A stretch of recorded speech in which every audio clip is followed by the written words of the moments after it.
Raden Mas Suwardi Suryaningrat merupakan nama asli Ki Hajar Dewantara.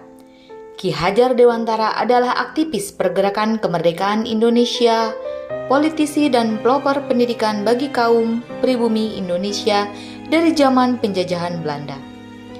Ki Hajar Dewantara lahir di Yogyakarta pada tanggal 2 Mei 1889. Tanggal lahir beliau dipakai sebagai Hari Pendidikan Nasional. Menurut Ki Hajar Dewantara, pembelajaran yang mencerminkan Ki Hajar Dewantara adalah pendidikan merupakan proses manusia memanusiakan manusia.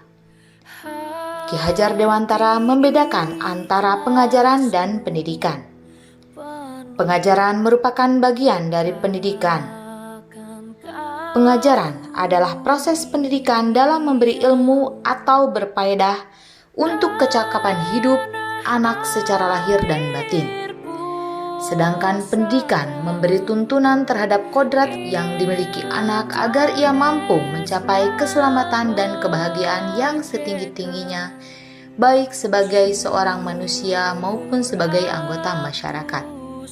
Pendidikan dan pengajaran merupakan usaha persiapan dan persediaan untuk segala kepentingan hidup manusia, baik dalam hidup bermasyarakat maupun hidup berbudaya, dalam arti seluas-luasnya. Kemudian Ki Hajar Dewantara menyebutkan bahwa pendidikan adalah tempat persemaian benih-benih kebudayaan dalam masyarakat. Untuk merealisasikan pemikirannya, maka Ki Hajar Dewantara mendirikan Taman Siswa. Dalam Kongres Taman Siswa pada tahun 1947, beliau mempertegas pemikirannya dengan mengemukakan 5 asas yang dikenal sebagai Panca Dharma. Kelima asas tersebut adalah asas kemerdekaan, asas kodrat alam, asas kebudayaan, asas kebangsaan, dan asas kemanusiaan. Salah satu konsep dikenalkan oleh Ki Hajar Dewantara adalah momong, among, dan ngomong, yang kemudian dikembangkan menjadi 3 prinsip kepemimpinan di Taman Siswa. Prinsip sistem among dari pemikiran Ki Hajar Dewantara, layaknya seorang pengasuh atau fasilitator yang mengasuh membimbing anak dengan ikhlas sesuai bakat dan minat anak yang diasuh.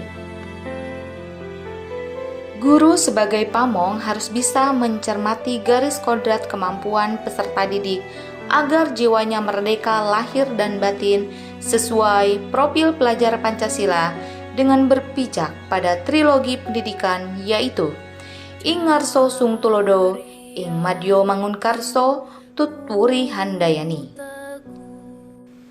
Ketiganya merupakan peran pendidikan.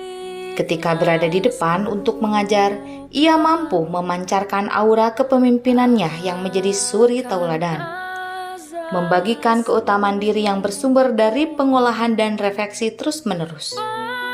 Pada saat di tengah-tengah orang lain, ia mampu menggelorakan semangat demi perubahan yang lebih baik. Ketika berada di belakang sebagai pengayom atau penasehat, ia mampu menggerakkan orang-orang di depannya supaya kehendak tetap berjalan. Hal ini peranan seorang pendidik dalam proses menuntun anak diberi kebebasan.